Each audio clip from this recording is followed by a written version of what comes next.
সকাল থেকে সন্ধ্যা পর্যন্ত ধান খেতে লাঠি হাতে ঠাই দাঁড়িয়ে থাকেন চাষিরা।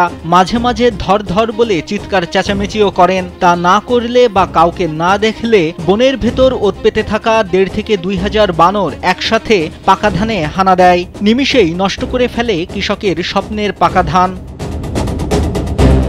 স্থানীয় চাষিরা জানান, বানর মানুষকে খুব একটা বেশি ভয় পায় না, আক্রমণেরও আশঙ্কা থাকে। তারপরও অনেকের জমির পাকা ধান নষ্ট করে ফেলেছে বানরের দল। এক পাশে তাড়ালে বানরের পাল আর এক পাশ দিয়ে ধান খেতে নেমে ধান নষ্ট করে ফেলে। তারা মানুষের মতো লুকোচুরি খেলে। তাই এখন কুকুর নিয়ে সারাদিন ধান ক্ষেত পাহারা দেয় চাষিরা।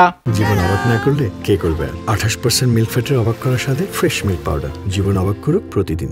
সকাল ৬টা থেকে সন্ধ্যা ৬টা পর্যন্ত আসে। আমরা কৃষক যারা আছে ১৫-২০ জন সাথে কুকুর নিয়ে আসতে, কুকুর না থাকলেও মানুষের ভয় পায় না। এরা কোনো টাইম নেই, যে কোনো টাইমে চলে আসে। এর মনে করেন ধান অনেকগুলো নষ্ট করতে গেছে, প্রায় ৩-৪ হাজার আছে। কুকুর আসলে জঙ্গলে চলে যায়, আবার আমরা যখন চলে আসি আবার সাথে চলে আসে। ইন্ডিয়া থেকে ১ থেকে ১,৫০০ বান্দর আসি আমাদের ধানগুলো নষ্ট করে নিতেছে। আমরা এই কুকুর নিয়ে তারাই সকাল থেকে সন্ধ্যা পর্যন্ত এই ফসল, যেগুলো ফসল অনেক নষ্ট করে নিতেছে। পাকা ধান, কাঁচা ধান কিছু রাখতেছে না। চলতি বছর আশঙ্কাজনক হারে বেড়েছে বানরের উপদ্রব। আগামী কয়েকদিনের মধ্যেই পাকা ধান তুলবেন কৃষকরা। আর তাই বানর থেকে ধান ক্ষেত রক্ষায় দিনরাত লাঠি নিয়ে ক্ষেত পাহারা দিচ্ছেন তারা। সকাল ৬টা থেকে আসতে পরে কুকুর নিয়ে আসি, বান্দর দৌড়ে। আবার সন্ধ্যা ৬টার সময় যাই, বান্দরে খুব ঝামেলা করে, ধান টান ভাঙ্গি দেয় না কি করছে। এমন ঘটনা ঘটছে ফেনীর পরশুরাম উপজেলার সীমান্তবর্তী এলাকাগুলোতে। তবে সবচেয়ে ভয়াবহ পরিস্থিতি উপজেলার মির্জানগর ইউনিয়নের সত্যনগর, জয়চাঁদপুর, বীরচন্দ্রনগর, রাঙামাটি এলাকাগুলোতে। এছাড়া উপজেলার বক্স মাহমুদ, চিথলিয়া ও পৌর এলাকার সীমান্তবর্তী এলাকাগুলোতেও ভারত থেকে আসা বানরের উপদ্রব বেড়ে গেছে বলে জানিয়েছেন স্থানীয়রা।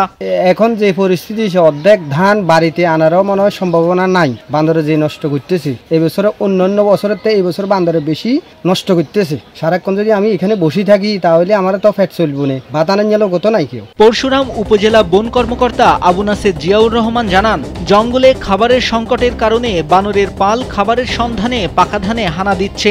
এমন পরিস্থিতিতে যেন বানর হত্যা না করে সেই পরামর্শ দেয়া হচ্ছে স্থানীয় চাষিদের। এখন যে বানরগুলা আসতেছে, এই যে ধান খেতে নষ্ট করতেছে, এগুলো মূলত সিজনালি আর কি, খাদ্যের জন্য আসতেছে। যে অন্যান্য বছরের তুলনায় এই বছর বানর উপদ্রব একটু বেশি দেখা যাচ্ছে। এগুলো এরপর দেখুন ধান কাটে ফেললে আর আসবে না। এদের এখানে কোনো আবাসস্থল নাই। তো আবাসস্থল আছে ইন্ডিয়াতে, বাংলাদেশে এগুলো কোনো পর্যাপ্ত আবাসস্থল নাই, সেরকম জঙ্গলও নাই। বছর আসতেছে তো তা না, এটা প্রতি বছরে এরকম আসে। তো প্রতি বছরে ওই যারা কৃষক তারা এগুলো পাহারার ব্যবস্থা করে আর কি, পাহারা দিতে। বন বিভাগ থেকে আমরা অনুরোধ করব যেন ওগুলা হত্যা না করে পাহারা দেয়। আমরা এই ব্যাপারে আমরা টহল দিব, আমাদের লোকজন আছে ওদিকে, আমরা যাবো, আমাদের খোঁজখবর রাখবো আমরা। চলতি মৌসুমে পরশুরামে প্রায় ৬,০০০ হেক্টর জমিতে আমন ধান চাষ করেছে কৃষক। তবে এরই মধ্যে কয়েক হেক্টর জমির ধান ক্ষেত নষ্ট করে ফেলেছে বানরের দল। এতে দিশেহারা হয়ে পড়েছেন স্থানীয় কৃষকরা। দ্রুতই এর সমাধান চান তারা। নাইমুল হাসিব, কালবেলা।